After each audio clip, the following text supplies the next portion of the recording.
বাংলাদেশের সর্বশেষ গুরুত্বপূর্ণ আপডেট সংবাদে আপনাকে স্বাগত। শুরুতেই সংবাদ শিরোনাম, পরে বিস্তারিত। শুরুতেই জানাবো যে কারণে সামরিক শক্তি বাড়ানোর কথা বলেন পররাষ্ট্র উপদেষ্টা। পররাষ্ট্র উপদেষ্টা তৌহিদ হোসেন জানিয়েছেন, রোহিঙ্গা সংকট এখন খুবই জটিল আকার ধারণ করেছে, দ্রুতই এর সমাধান হবে না। তবে রোহিঙ্গা ইস্যুতে বাংলাদেশের সাথে সমঝোতা না করলে মিয়ানমারকেই বিপদে পড়তে হবে বলে মনে করেন তিনি। এ সময় বাংলাদেশের সামরিক শক্তি বাড়ানোর কথাও বলেন পররাষ্ট্র উপদেষ্টা। এরপর জানিয়ে দিব, প্রয়োজনে ইতনা মিঠামইন সড়ক ভেঙে ফেলা হবে বললেন উপদেষ্টা ফরিদা। সিলেটে নদ নদীর পানি প্রবাহে বাধা প্রদান করা এবং সিলেটে বেশ কয়েক বছর যাবৎ বন্যায় ক্ষতিগ্রস্ত হওয়ার কারণে কিশোরগঞ্জের ইতনা মিঠামইন সড়ককেই দায়ী করেছেন উপদেষ্টা ফরিদা পারভিন। তিনি বলেছেন, সিলেট অঞ্চলকে বাঁচাতে হলে প্রয়োজনে ইতনা মিঠামইন সড়ক ভেঙে ফেলা হবে। জানাবো, নেতাদের বাঁচার উপায় বাতলে দিলেন তারেক রহমান। বিএনপির ভারপ্রাপ্ত চেয়ারম্যান তারেক রহমান বলেছেন, পতিত স্বৈরাচার পালিয়ে গেছে, কিন্তু তার দোসরেরা তো বসে নেই। তারা সব সময় ষড়যন্ত্র করছে। যদি তাদের ষড়যন্ত্র সফল হয় তাহলে আপনাদের আমাদের নামে যে মামলা আছে তা তো উঠবেই না, বরং জ্যামিতিক হারে বাড়বে। এ কারণে সমস্ত চিন্তাভাবনা বাদ দিয়ে আপনারা জনগণের আস্থা অর্জন করুন, তা না হলে ভবিষ্যতে খুব বড় ধরনের বিপদে পড়তে যাচ্ছে বিএনপি। এদিকে বিএনপি নির্বাচন চায় দেশকে রক্ষা করার জন্য মির্জা ফখরুল। বিএনপির মহাসচিব মির্জা ফখরুল ইসলাম আলমগীর বলেছেন, বিএনপি নির্বাচন চায় দেশকে রক্ষা এবং গণতন্ত্র ও মানুষের ভোটাধিকারের প্রয়োজনের জন্য। এবারে জানাবো, আওয়ামী লীগ সাধারণ মানুষের পেটে লাথি মেরে নিজেদের ভাগ্য গড়েছে। বিএনপির যুগ্ম মহাসচিব সৈয়দ এমরান সালেহ প্রিন্স বলেছেন, আওয়ামী লীগ উন্নয়নের মিথ্যা গালগল্প শুনিয়ে লাখ লাখ কোটি টাকা লুটপাট করেছে, কৃষক শ্রমিক সহ সাধারণ মানুষের পেটে লাথি মেরে নিজেদের ভাগ্য গড়ে তুলেছে, আঙুল ফুলে কলাগাছ হয়েছে অনেকের।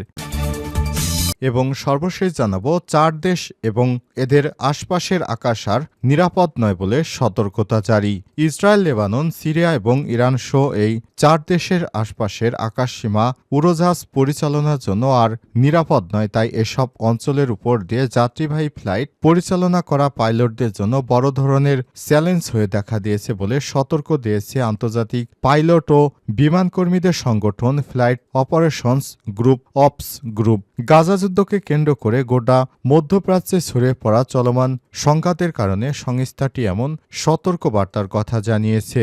প্রিয় দর্শক, এতক্ষণ শুনছিলেন সংবাদ শিরোনাম, এবারে বিস্তারিত। তবে তার আগে বন্ধুরা, অনুরোধ থাকবে এই সংবাদটিতে একটি লাইক দিন।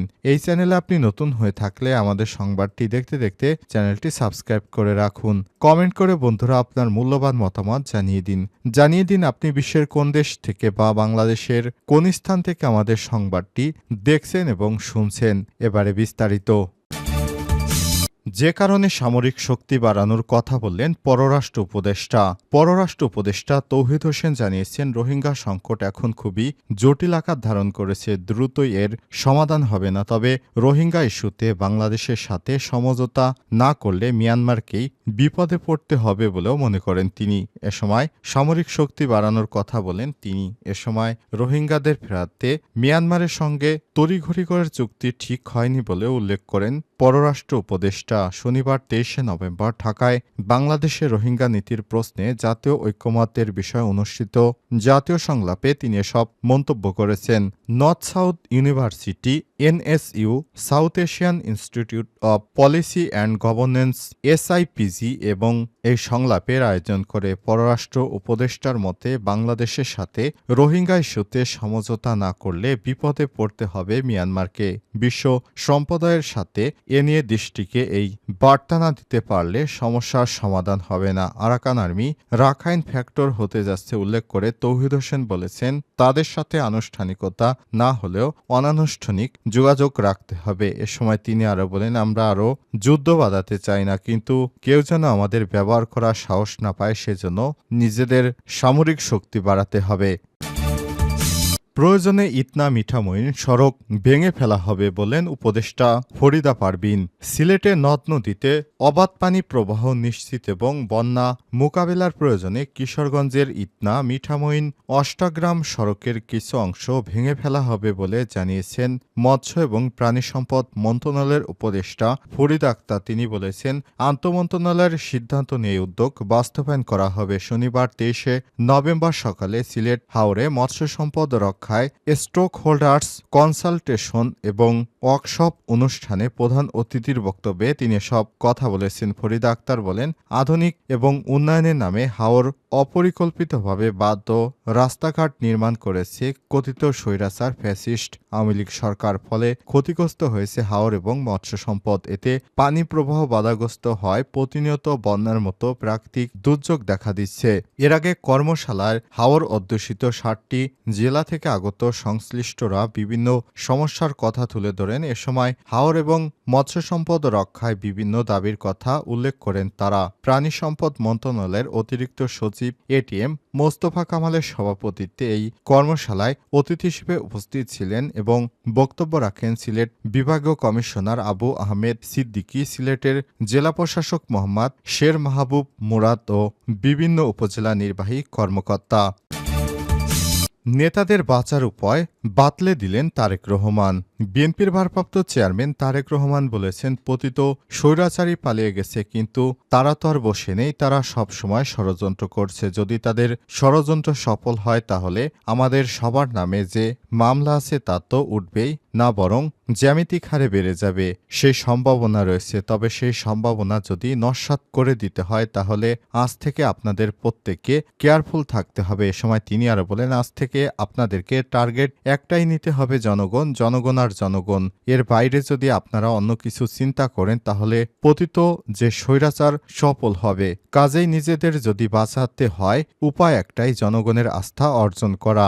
নিজের এবং পরিবারকে যদি রক্ষা করতে হয় উপায় একটাই, জনগণের আস্থা অর্জন করা। শনিবার 23 নভেম্বর বিকেলে রাজশাহী জেলা পরিষদ মিলনায়তনে রাষ্ট্র কাঠামো মেরামতের 31 দফা ও জনসম্পৃক্তি শীর্ষক বিভাগীয় কর্মশালায় ভার্চুয়ালি যুক্ত হয়ে প্রধান অতিথির বক্তব্যে তিনি নেতাকর্মীদের উদ্দেশ্যে সব কথা বলেন। তারেক রহমান বলেন, আমাদের মধ্যে অনেকেই মনে করেন সামনে তো নির্বাচনের ফাঁকা মাঠ, দয়া করে কেউ এই ভুলটা করবেন না। যারা ভাবছেন সামনে তো ফাঁকা মাঠ, বিশ্বাস করুন সামনে অশুভ শক্তি ও অদৃশ্য দেয়াল আপনার জন্য অপেক্ষা করছে, যেটি ভেদ করে যেতে খুবই কষ্ট হবে। কাজেই এখন থেকে সাবধান হয়ে যান।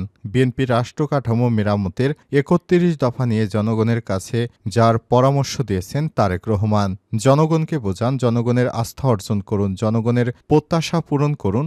সব প্রত্যাশা এখনই পূরণ করা সম্ভব নয়। যদি ইনশাআল্লাহ আমরা সরকার গঠন করি তাহলে সেই প্রত্যাশা অনেকাংশে পূরণ করব। কিন্তু জনগণ যাতে আপনাদের প্রতি আস্থা ধৈর্য ধারণ করে সেজন্য আপনাকে সেভাবে ভূমিকা রাখতে হবে। এজন্য ধৈর্য ধরে কর্মপন্থা ঠিক করুন।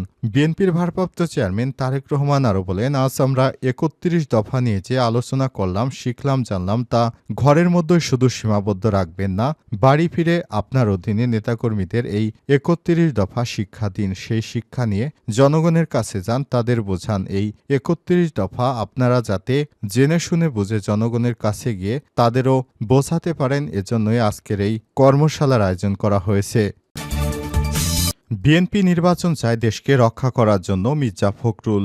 বিএনপির মহাসচিব মির্জা ফখরুল ইসলাম আলমগীর বলেছেন, বিএনপি নির্বাচন চায় দেশকে রক্ষা করতে গণতন্ত্র, মানুষের ভোটাধিকার প্রয়োগের জন্য। আজ চুয়াডাঙ্গায় জেলা বিএনপির কাউন্সিল সম্মেলনে উদ্বোধনী বক্তব্যে তিনি এসব মন্তব্য করেছেন। মির্জা ফখরুল বলেন, গত 15 বছরে আওয়ামী সন্ত্রাসীরা 9 জনকে হত্যা করেছে। এই চুয়াডাঙ্গায় বাসায় ঢুকে কুপিয়ে হত্যা করা হয়েছে। শুধু কি তাই, সারা বাংলাদেশে এই ঘটনা কোথাও কুপিয়ে, কোথাও গুলি করে, কোথাও পিটে হত্যা করেছে, নদীতে ফেলে দিয়েছে।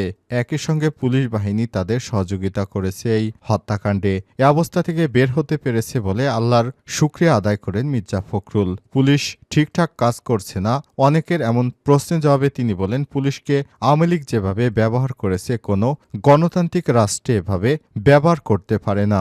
এ সময় তিনি বলেন, বিরোধী তা করার জন্য ৭২ থেকে ৭৫ পর্যন্ত এদেশে প্রায় ৩০,০০০ তরুণকে হত্যা করেছে শেখ মুজিব। দমন করতে এই দেশে রক্ষী বাহিনী তৈরি করেছিল তিনি এবং প্রথম ফ্যাসিস্ট হয়ে উঠেছিলেন। সেই সময় স্লোগান ছিল এক নেতা দেশ শেখ মুজিবের বাংলাদেশ। সেই সাথে তিনি আরও বলেন, আওয়ামী লীগ একটি সন্ত্রাসী দল, এদের ভিতরে দুইটা জিনিস আছে, সন্ত্রাস আর চুরি। শহীদ রাষ্ট্রপতি জিয়াউর রহমানের প্রসঙ্গ তুলে ধরে তিনি বলেন, জিয়াউর রহমান এসেছিলেন একটি দুঃসময়। তিনি এসে ১৯ দফা দিয়ে দেশের উন্নয়নে অগ্রণী ভূমিকা রাখতে কাজ করেছেন। আওয়ামী লীগ ইতিহাস বিকৃতি করে সবকিছু চিহ্ন মুছে দিতে চেয়েছিল, কিন্তু ইতিহাস তো মুছে দেয়া যায় না। বহুদলীয় গণতন্ত্র দিয়েছিল জিয়াউর রহমান, আর যাকে বিশ্বাস করে মুক্তিযুদ্ধে অংশগ্রহণ করেছিলাম তিনি গণতন্ত্রকে হরণ করে ফ্যাসিবাদ কায়েম করেছিলেন, বাকশাল করেছিলেন। অন্যদিকে সেনা ছাউনি থেকে আসা জিয়াউর রহমান দিয়েছিলেন গণতন্ত্র, বাকস্বাধীনতা, সার্বভৌমত্ব এবং গণমাধ্যমের স্বাধীনতা। এ সময় তিনি বলেন, ফ্যাসিবাদী জাতাকলে আমাদের ৬০ লাখ নেতাকর্মীর বিরুদ্ধে মামলা হয়েছে, অসংখ্য গুনখুম করা হয়েছে। তাই আমরা রাষ্ট্রকে মেরামতের জন্য ৩১ দফা দিয়েছি।